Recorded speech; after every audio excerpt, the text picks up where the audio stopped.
Assalamu alaikum. This is Muhammad Hamouda speaking. Today we will continue and we will talk about a new lesson or a new lecture which entitles advanced analysis. But before talking about advanced analysis, we want to talk about or to review analysis in general. Actually, this is the fourth chapter we have talked about in it, and this lecture today will be a continue of one will will be a continuous analysis or a continuous chapter about advanced analysis. Okay, actually, we have talked about general about some analysis or some techniques of analysis. The first one is structural breakdown. Actually, we know that every speech is adhered to a certain structure, and when we break down these structures, when we say, for example, this is the first idea, this is the second idea, so these are the main ideas, these are the secondary ideas, we can differentiate between the main ideas and secondary ideas. Actually, if we do all of these things, we we break the structure of the speech. Okay, type. Why we use structural breakdown? Actually, it gives us an idea about how to write a speech. How can we write a speech? What are the constituents of a speech, and so on and so forth. The second thing, relate the speech into a certain structure. When we know that this speech is related to a certain structure that we already know, this will facilitate the process of interpretation. The third one is knowing the templates that the speakers adhere to, and it is related to the above one, to the above sentence, which is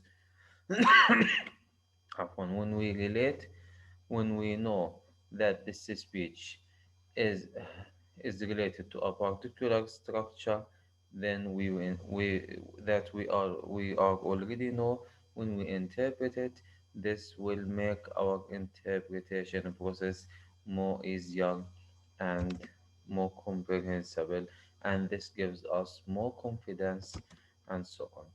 Actually, structures may be past, present, future.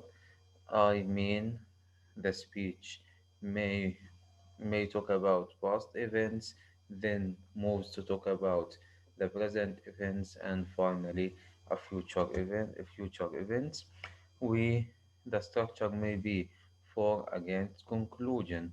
For, this is the main idea, or these the ideas related to what, to the positive ideas or to the positive trend, against ideas related to the negative trends or the opposite trends.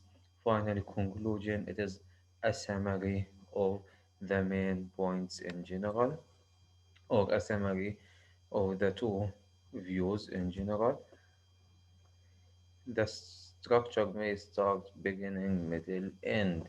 This is the beginning, or this is the beginning of the events, the middle of the climax, and finally the end. May the structure also may probably addresses, or the speech may address a problem. Then we investigate, or the speaker investigates the reasons of these problems, and finally he introduces certain or several solutions to solve this problem. Also, introduction, development, conclusion, and it is similar to beginning, middle, end. Introduction is the beginning, development is the middle, conclusion is the end. It may be introduction, argument, counter argument, and conclusion. Introduction, introducing a main problem, which is number four. It is similar to number four. introduction the introducing a main problem. Argument, which is introducing the causes, or introducing the positive views about the problem or about the issue. Counter argument, the positive views, and finally conclusion is a summary of the 2 points. When you know that this speech is this speech has a certain structure among these, the process of interpretation will be easier and gives us more confidence while interpreting because we are adhered to a certain structure. Okay. The second technique, this analysis technique, is mind maps, which is it is a note-taking technique, non-linear way, patterned notes, and finally it includes several techniques like concept maps, knowledge maps, spidergrams, pyramid diagrams, and so on. And these representations in general reflects the way our minds associated the recalling information. Look at these pictures. These are samples. This is a sample of the concept map. This is a sample of spidergrams, pyramid map, and so on. And we said that breaking or structural breakdown helps you structure your information in general, helps you determine what to write and what not to write. Also, what what information you can take as notes and what information you can avoid and don't mention them. Also, finally, it creates a visual image sections. No need to talk about sections, but many summaries. It is a very useful technique in or taking notes technique. Actually, many summaries referring to a phrase or a three-word phrase, not necessary to be grammatically correct, but it reflects the main idea of the passage. Okay, these are the ways of writing mini summaries, taking the phrase from the speaker or forming a short phrase or يعني ممكن. First of all, we can take the same phrase as it is from the speaker, from the original speaker, or we can create or write a mini phrase as or a mini summary, or as a phrase we can write a phrase as a summary for the the speaker's main idea, and so on. And this is the end of this chapter. Now,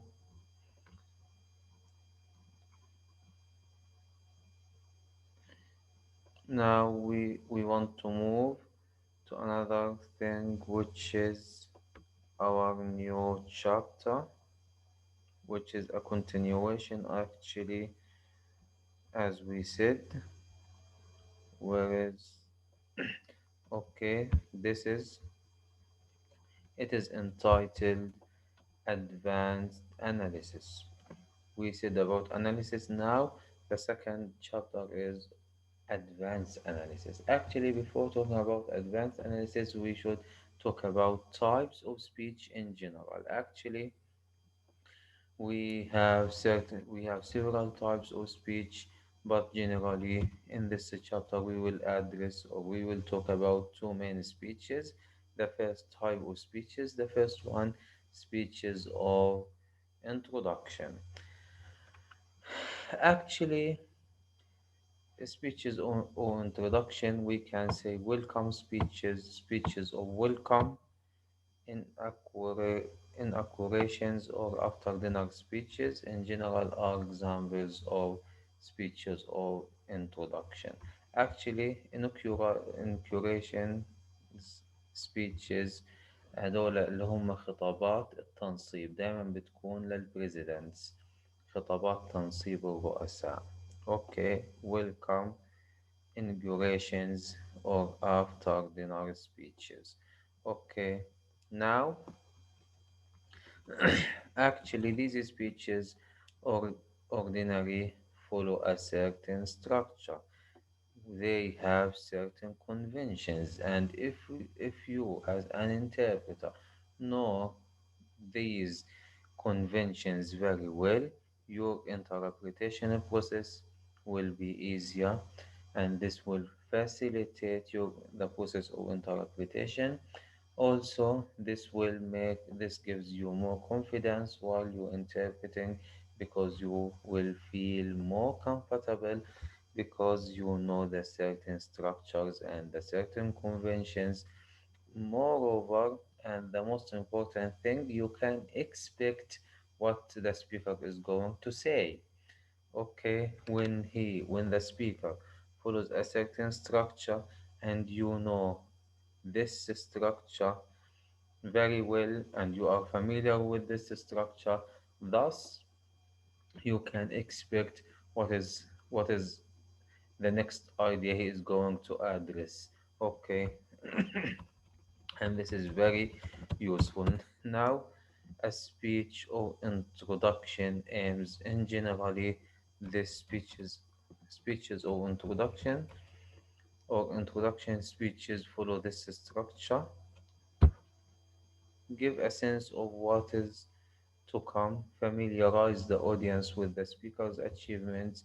Actually, generally, we address or the speaker in in introduction speeches gives a bibliography, a general introduction, a general bibliography of the addressee.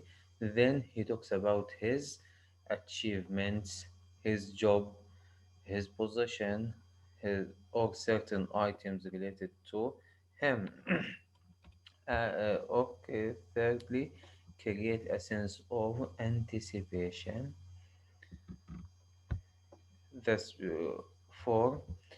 Already familiar, if the audience are already familiar with the bibliographical details, then you can introduce, as we know, as you all are be familiar with him, and so on. General speeches or introduction speeches, 7 minutes long, not more, not more than that. Usually be positive about, and you have positive views about the addressee.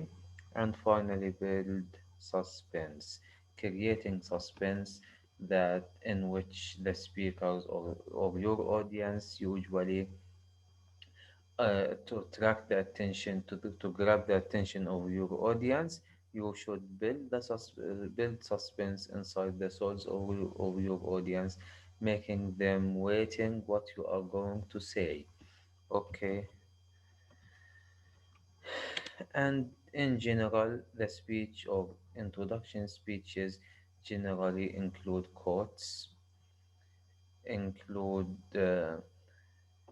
link to the theme of the today's conference, characteristics of the speaker. If you are introducing a speaker before giving him the stage to speak, you should introduce him. What to say, how can you introduce him? First of all, you should talk about a general bibliography of him.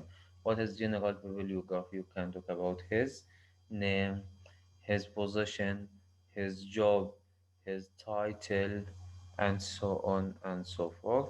Then you can mention his general achievements. And finally, you can give him the stage to speak. These are generally introduction speeches or welcoming speeches in general. Regarding inaugural speeches, whereas them أيوة inaugurations or inaugural speeches generally يعني استلام رئيس، تسليم واستلام بين الرؤساء بتكون. You can say take an example of Trump and Barack Obama's inaugural speeches. Okay, these are very useful and you can listen to them carefully and then try to organize or try to uh, analyze the structure of their speeches.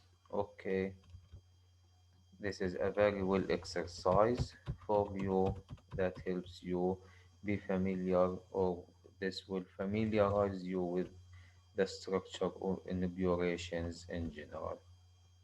Okay, the second type.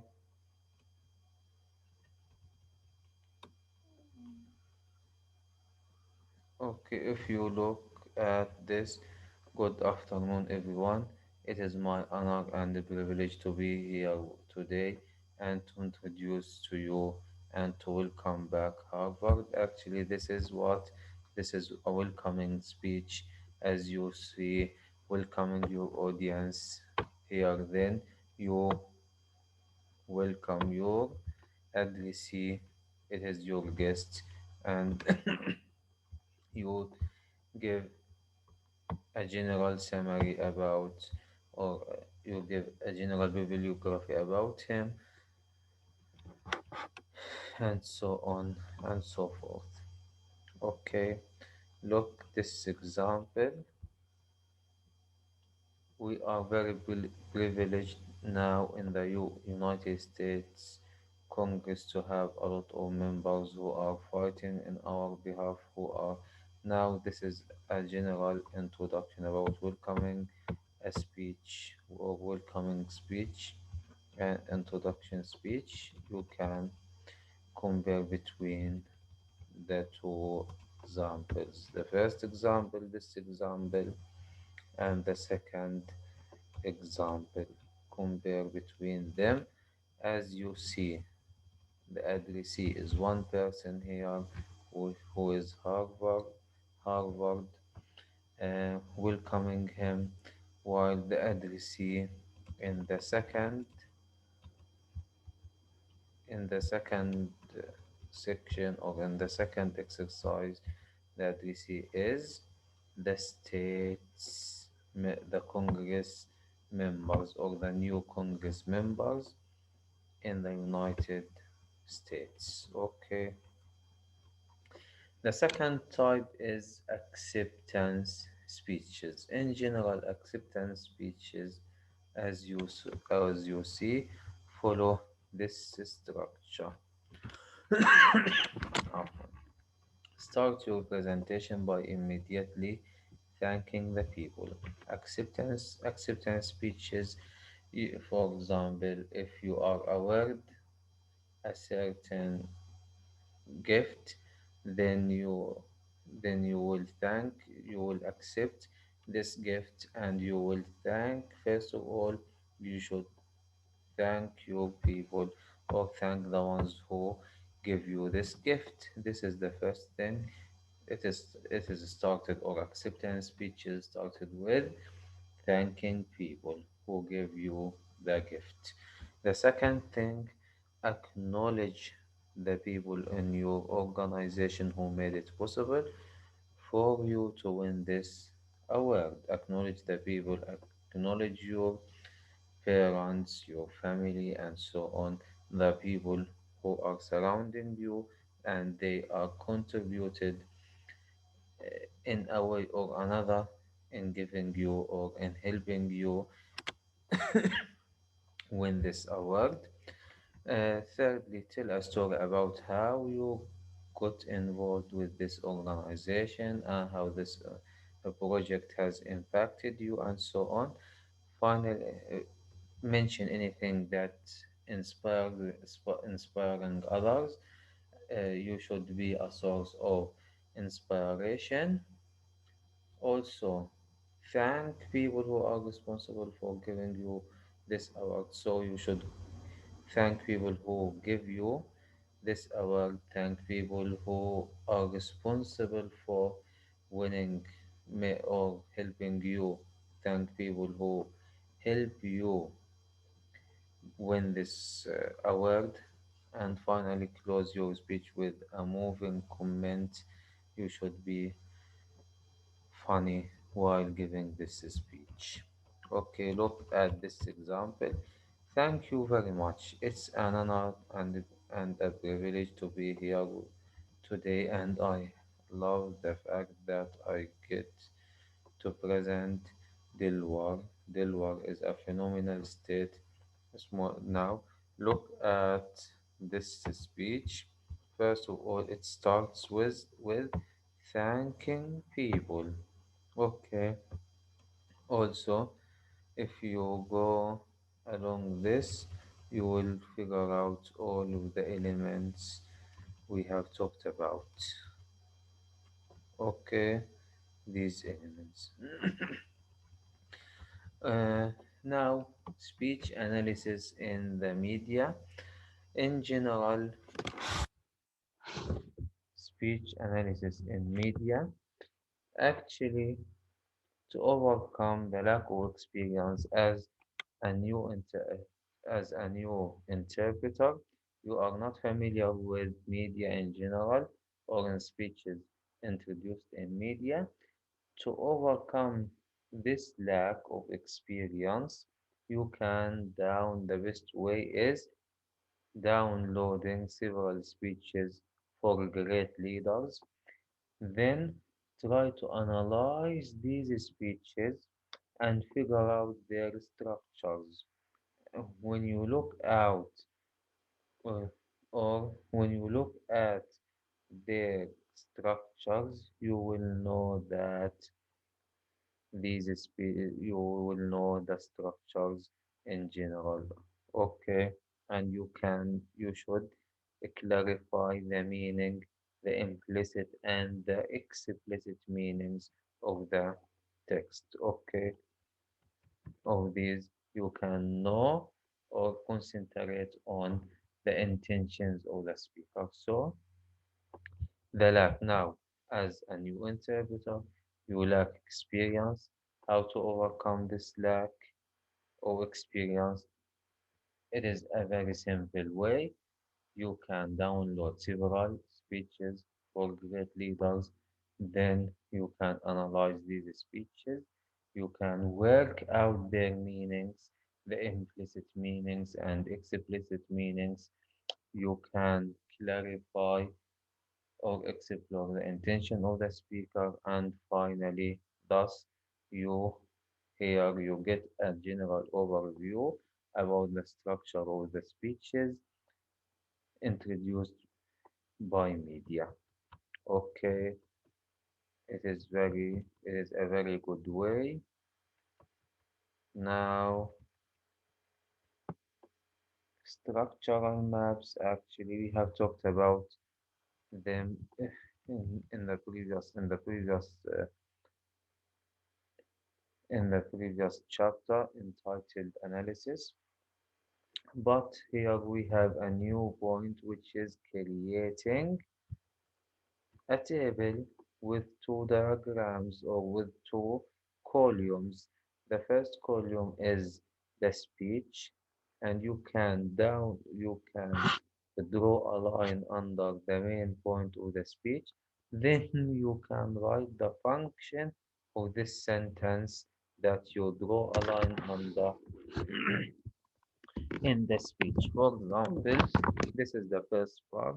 It is a pleasure to be here, one of the biggest solar conferences in the world, 1,500 exporters, visitors.